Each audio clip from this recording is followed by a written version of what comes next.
Assalamualaikum warahmatullahi wabarakatuh. Selamat pagi semuanya. Kami dari kelompok 3 akan mempresentasikan analisis tanda makna identitas dan arsitektur Nusantara pada uang kertas TE 2022 pecahan 100.000.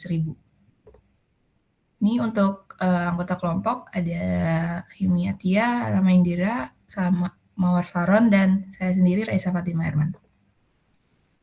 Selanjutnya untuk pendahuluan itu ada latar belakang, ringkasan objek, dan pendekatan semiotika di mana uang kertas itu kan tidak hanya berfungsi sebagai alat transaksi, tapi juga sebagai media representasi identitas dari suatu negara. Lalu di mata uang ini juga ada elemen visual seperti adanya tokoh, budaya, warna, tipografi, dan ornamen yang mengandung pesan tertentu seperti sejarah, budaya, dan nilai nasional. Lalu untuk ringkasan objeknya sendiri di uang kertas pecahan 100.000 ini di sisi depan itu menampilkan ada gambar potret Insinyur Soekarno dan Dr. Andes Muhammad Hatta. Di belakang itu ada tari topeng Betawi Raja Ampat dan ada juga bunga anggrek bulan. Lalu uang ini tuh sebagai nominal tertinggi yang beredar dan pecahan ini memiliki peran penting dalam representasikan identitas Indonesia. Lalu pendekatan semiotika ini digunakan untuk mengkaji makna di balik elemen visual pada uang kertas tersebut. Oke, selanjutnya untuk objek kajian, mari kita lihat dari sisi depannya atau untuk bagian observe dari uang 100.000 ini. Jika kita lihat dengan kacamata arsitektur, potret proklamator Soekarno-Hatta itu bukan hanya sekedar gambar, melainkan sebuah anchor point atau titik jangkar yang menjadi pusat hierarki visual tertinggi. Penempatannya di sana bukan tanpa alasan. Ini adalah upaya desain untuk memberikan kesan otoritas dan martabat negara. Lalu bisa diperhatikan juga tipografi nominal 100.000 yang didesain secara tegas. Tipografi ini berfungsi untuk menyeimbangkan masa visual potret dari pahlawan, sehingga komposisi secara keseluruhan itu terasa stabil dan presisi. Yang menarik bagi kami di sini itu detail latarnya, ornamen mikrografis yang rumit di belakang tokoh-tokoh tersebut sebenarnya berperan layaknya pola seperti pada fasad bangunan. Jika kita amati lebih dalam, ornamen ini itu memberikan visual depth atau kedalaman ruang pada bidang dua dimensi uang kertas, yang membuat desain ini tidak terasa flat atau mati, melainkan kaya akan detail struktural. Next. Sekarang untuk dibaliknya itu atau di sisi belakang dari uang ini, jika sebelumnya di sisi depan itu terasa lebih seperti tentang otoritas, maka sisi belakangnya ini tuh manifestasi narasi budaya dan ruang geografis dari Nusantara. Di sini kami melihat ada sebuah artikulasi visual yang sangat dinamis di sini, yaitu ada pose tari topeng Betawi yang ditampilkan bukan sekedar elemen statis. Garis-garis tubuh dari penari ini menciptakan elemen linear yang sengaja memecah kekakuan geometri nominal yang ada di sekitarnya. Ini tuh teknik komposisi yang cerdas untuk menciptakan alur mata audiens. Lalu konteks ruang di uang ini lumayan kuat, di mana penggambaran Kepulauan Raja Ampat di sini bertindak sebagai latar belakang yang memberikan konteks arsitektur alam. Hubungan antara bentuk organik kepulauan dan sosok penari itu menciptakan kontras visual yang cukup harmonis. Next. Lalu setelah membedah elemen-elemen dari uang tadi, mungkin muncul pertanyaan bagaimana kita itu membaca makna di balik semua elemen tadi secara akademis. Kami menggunakan yang pertama sintesis berpikir semiotik. Yang pertama itu melalui sistem diadik Saussure. Kami membedah hubungan antara bentuk fisik seperti warna magenta atau garis sebagai penanda atau signifian dan ide kognitif di baliknya sebagai petanda atau signify. Kedua, kami menggunakan sistem triadic Peirce untuk mengkategorikan elemen-elemen tersebut ke dalam ikon, indeks, atau simbol. Misalnya, bagaimana potret pahlawan beroperasi sebagai ikon dan bagaimana logo Bank Indonesia beroperasi sebagai simbol otoritas. Namun, yang paling krusial dalam kajian kami adalah penggunaan teori mitos Roland Barthes di mana kami ingin membongkar bagaimana elemen-elemen yang tampak netral seperti gambar bunga atau tarian sebenarnya itu dikonstruksi secara ideologis. Kami bertanya di sini bagaimana mitos apa yang ingin dikukuhkan negara melalui uang ini? Apakah ini sekedar alat tukar atau alat untuk menanamkan narasi besar tentang identitas nasional? Dengan menggunakan ketiga pendekatan ini, uang kertas bukan lagi sekedar alat pembayaran, melainkan sebuah arsitektur dua dimensi yang penuh dengan pesan budaya. Next. Sekarang masuk ke hasil analisis pada pecahan Rp100.000 tahun emisi 2022. Pertama, pendekatan sistem tanda dari Ferdinand de Saussure. Pendekatan ini berfokus pada relasi biner antara signifian atau penanda visual dan signified atau penanda makna. Melalui pendekatan ini, lembar kertas uang 100.000 tidak lagi dipandang sekadar alat tukar material biasa, melainkan sebuah fungsi arbiter atau menentukan yang secara mutlak disepakati oleh seluruh masyarakat Indonesia sebagai simbol nilai agama tertinggi di negara.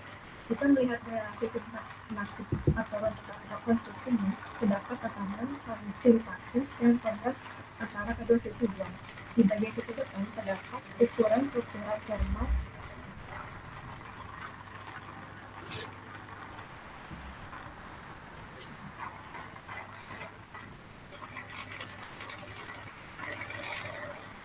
sebenarnya.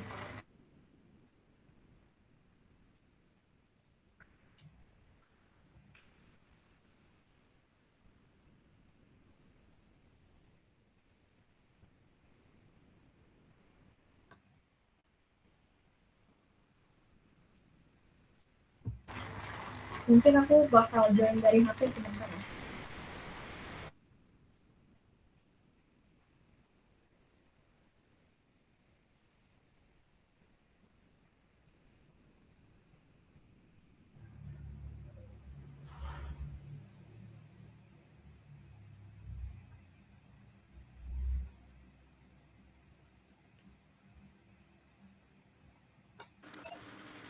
Tes, kedengaran nggak?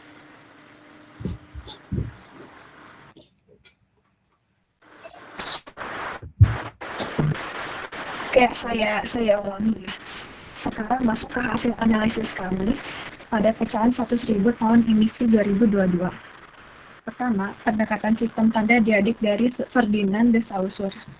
Pendekatan ini berfokus pada relasi biner antara signifian atau penanda visual dan signified atau petanda makna. Melalui pendekatan ini, lembar kertas uang 100.000 tidak lagi dipandang sekedar alat tukar material biasa, melainkan sebuah fungsi arbiter atau manasuka yang secara mutlak disepakati oleh masyarakat Indonesia sebagai simbol nilai nominal tertinggi di negara. Jika melihat relasi sigmatik atau runtutan konstruksinya, terdapat tatanan sintaksis yang kontras antara kedua sisi uang. Di sisi bagian depan, terdapat susunan struktural formal, potret tokoh sebagai otoritas historis, Garut sebagai ideologi negara, dan petan sebagai batas teritorial. Ini mewakili aspek makrosmos yang bersifat melindungi dan formal. Sedangkan di bagian sisi belakang, tatanannya bergeser secara dinamis, secara aspek kultural dan ekologis, menampilkan keberagaman budaya Nusantara. Bisa dilihat dari tabel signified dan signifian ya. Yang pertama, warna merah magenta. Secara visual bertindak sebagai signifier yang membawa signified berupa keberanian, tanda puncak nominal tertinggi, kekuatan serta otoritas moneter negara. Yang kedua, portret tokoh proklamator Garuda dan peta, menyatakan kekuatan kewibawaan, stabilitas politis, serta perlindungan formal negara. Yang ketiga, lanskap Raja Ampat, Tari Betawi, dan Anggrek Bulan, menjadi tanda kekayaan ekologis sekaligus mikrosmos vitalitas Nusantara yang dinamis. Yang keempat, ruang putih atau warna putih netral dalam uangnya. Di dalam arsitektur visual, elemen ini sangat penting karena berfungsi sebagai penyeimbang agar komposisi tidak terlalu padat. Lalu yang terakhir ada tinta fosfor yang saat ketika disinari UV muncul penanda baru yang mengkomunikasikan kedaulatan moneter yang tidak dapat dipalsukan sekaligus sebuah keindahan estetika yang adaptif. Next.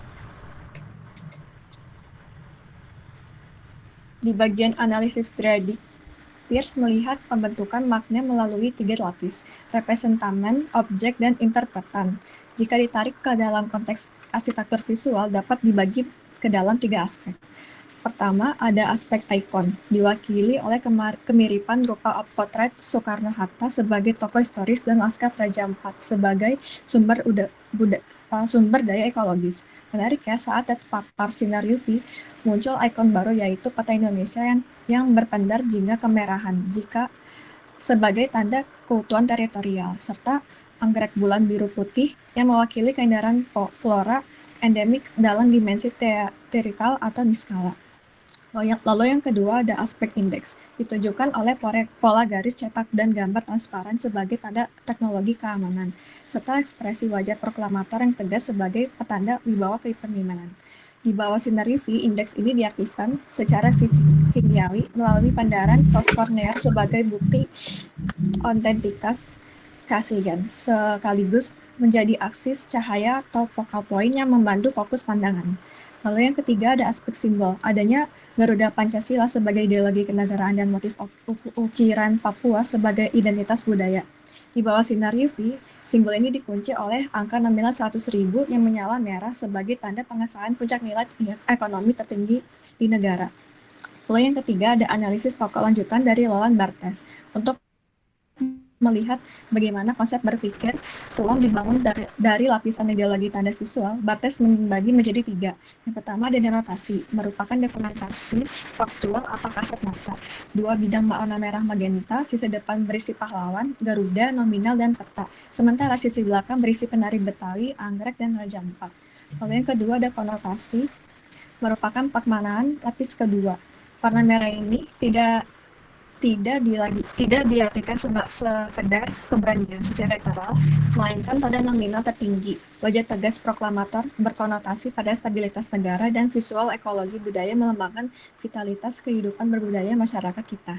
Lalu yang terakhir ada mitos. Pada lapisan terdalam terbentuklah sebuah mitos kebangsaan. Uang kertas ini tidak lagi sekedar dipandang sebagai alat transaksi ekonomi, melainkan telah dinaturalisasi menjadi sebuah entitas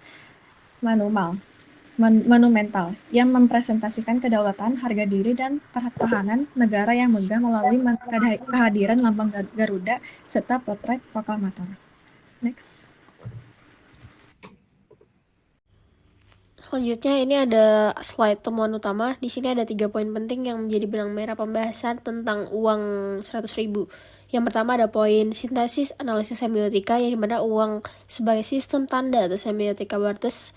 Di sini uang mengalami proses rekonstruksi makna, yang dimana sebagai contoh adalah warna merahnya. Warna merah di sini bukan cuma soal estetika atau artinya berani, tapi dimitoskan sebagai identitas nominal tertinggi di Indonesia. Yang kedua ada poin dualitas kosmologis dan identitas budaya Indonesia, filosofi hubungan makro dan mikrokosmos. Desain uang sendiri ini memiliki 2 muka yang saling melengkapi. Di bagian depan mewakili makrokosmos yang bersifat formal politis, dan di bagian belakang mewakili mikrokosmos yang bersifat organis ekologis. Kemudian di poin ketiga ada nilai estetika dan konsep dalam arsitektur. Di sini menurut analisis triadic Peirce, jika kita lihat di tabel, yang pertama ada elemen visual yang tidak statis. Di sini potret proklamator melambangkan pusat otoritas negara, kemudian tari topeng menjadi simbol negara, berkomitmen menjaga keberagaman budaya lokal, dan lanskap Raja Ampat yang menjadi penanda kedaulatan teritorial laut kita. Dari sini aspek hukum, budaya, dan alam diikat sebagai konvensi bersama yang disepakati seluruh masyarakat Indonesia.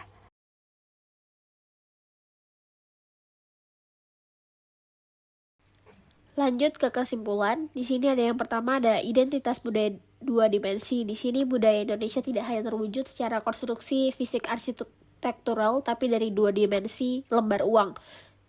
Dari sistem tanda yang maknanya melampaui sekedar alat tukar maupun nilai estetis. Yang kedua ada pergeseran makna denotatif dan konotatif. Secara denotasi, elemen visual berfungsi sebagai dokumentasi tokoh sejarah dan alam Indonesia.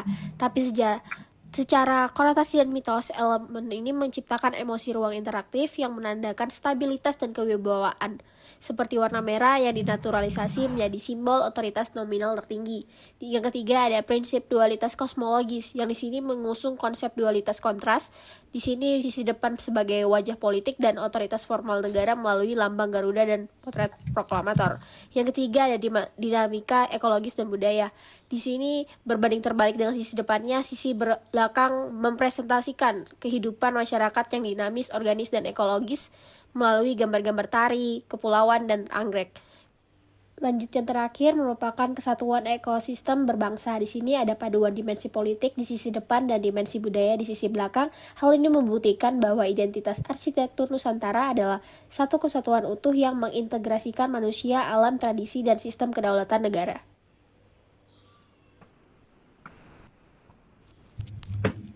Kemudian refleksi, di sini kajian berhasil mengungkapkan makna simbolik uang 100.000 sebagai representasi identitas nasional, budaya, dan kedaulatan negara. Yang kedua ada analisis masih berfokus pada interpretan visual berdasarkan teori semiotika sehingga belum mempertimbangkan persepsi masyarakat sebagai penerima tanda. Yang ketiga, kajian selanjutnya dapat mengkaji respon publik terhadap makna simbol yang ditampilkan pada uang kertas. Yang keempat, ada kajian juga dapat diperluas melalui perbandingan dengan seri uang emisi lain atau mata uang negara lain. Yang terakhir, dalam konteks arsitektur, penelitian lanjutan mungkin dapat mengeksplorasi hubungan antara representasi visual pada uang kertas dengan konsep ruang, lanskap, dan identitas arsitektur Nusantara.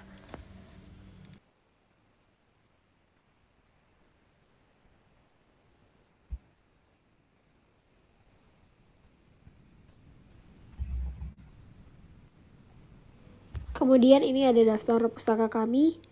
Sekian dari kami, terima kasih.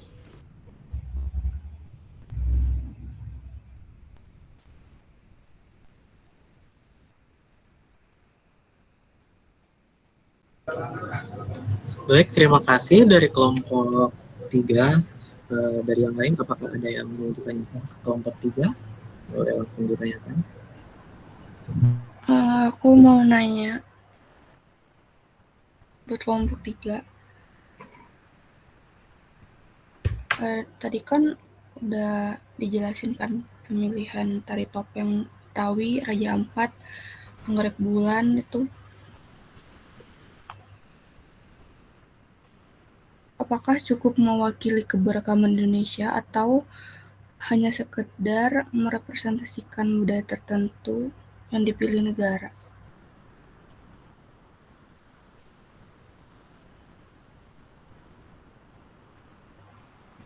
Oke, terima kasih. Atau identitas nasional.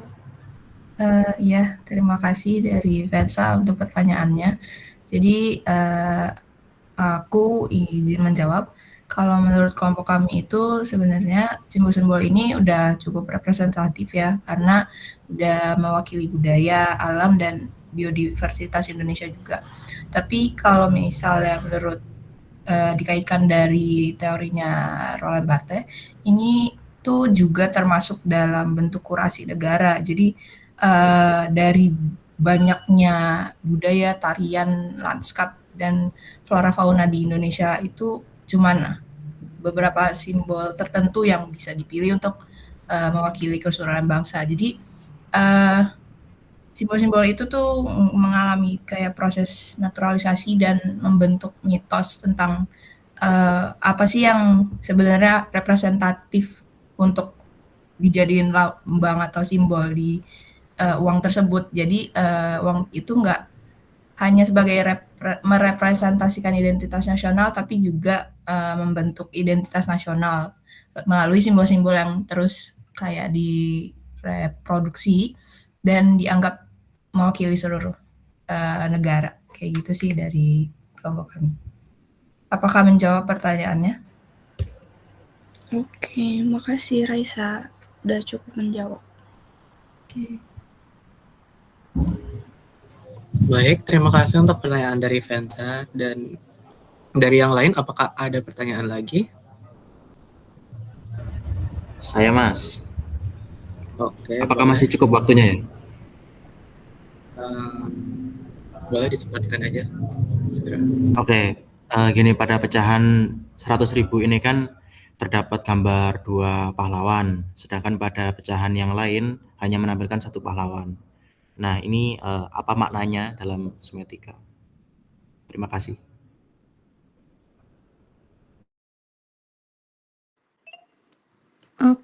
Izin jawab.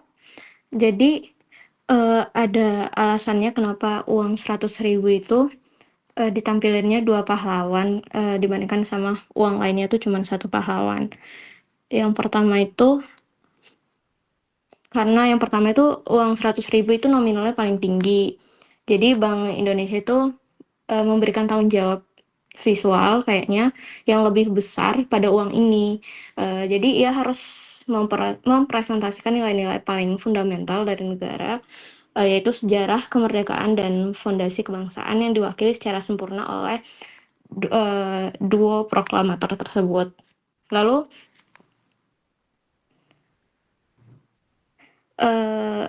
jadi singkatnya itu dua tokoh proklamator ini cara negara untuk memberikan bobot atau makna tertinggi pada uang dengan nilai nominal tertinggi juga. Jadi seperti itu. Apakah cukup membantu? Cukup terjawab?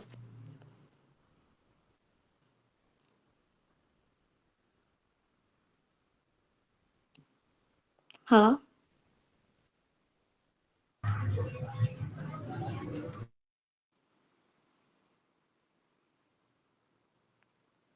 Zanuar, apa cukup terjawab?